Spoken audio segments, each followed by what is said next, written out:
Good morning. I'm Nandini, Assistant Professor, Triple E Department, Hindustan College of Engineering and Technology, Coimbatore. The topic we are going to see today is resistors in parallel. The content of the lecture is today is introduction, resistors in parallel, one example for that, current division rule, advantages, disadvantages and application. Next slide is introduction. Practically, we will be connecting many resistors together in order to get a desired resistance. The connection of resistors can be in three different combinations. The first combination is series combination, second is parallel combination, and the last one is series parallel combination. Here we are going to see about parallel combination.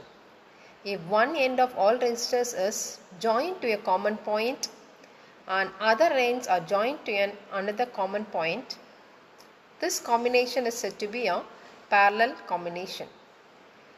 Here the voltage source is being connected between the two common points. Equivalent resistance, we are going to find the equivalent resistance of the parallel circuit.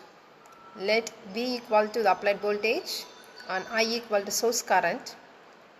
We know by Ohm's law I equal to V by R. So in this case we are going to find about I1 equal to V by R1 and I2 equal to V by R2. But I equal to I1 plus I2. I1 plus I2. Here we have this V by R1 plus V by R2. So taking your V commonly out, it is 1 by R1 plus 1 by R2, that's equal to V by RT, where your RT is nothing but R1 into R2 by R1 plus R2.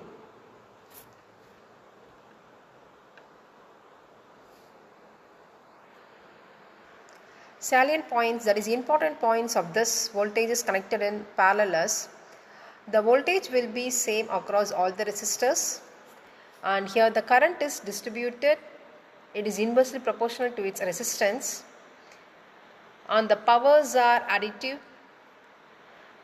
The source current is equal to the sum of branch currents. These are the main important points of your. Here we have one current division rule, that is we have many more parallel resistors will be there. So we have to find what is the branch current. In order to that we have a formula said to be a current division rule. Let branch currents be I1 and I2, and also we know that the total resistance is R1 into R2 by R1 plus R2. So total V equal to total current into total resistance, that is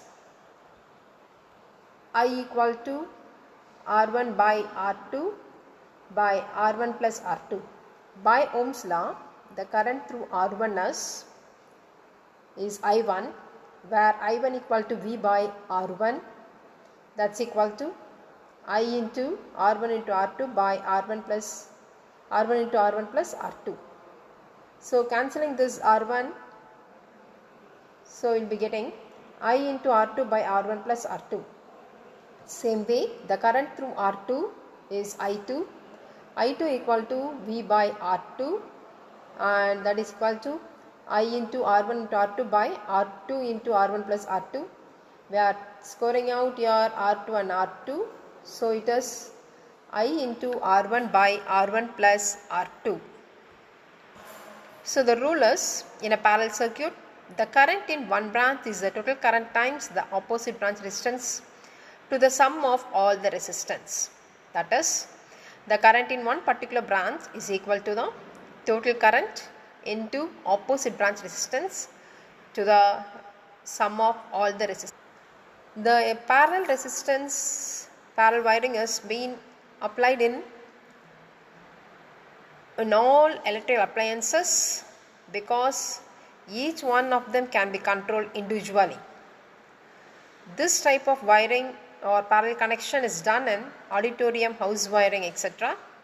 In case of security cameras also we use the same type of wiring. Advantages: the electrical appliances of different power ratings may be rated for the same voltage. That is, many different appliances can be connected for the same voltage. In case of any break occurs in any of the circuits, it will not be passed to the nearby circuits. It will be handled individually. Disadvantage of this parallel connection is it is complex in designing this connection. It is expensive and occupies more space. The voltage increases with decrease in resistance. Thank you.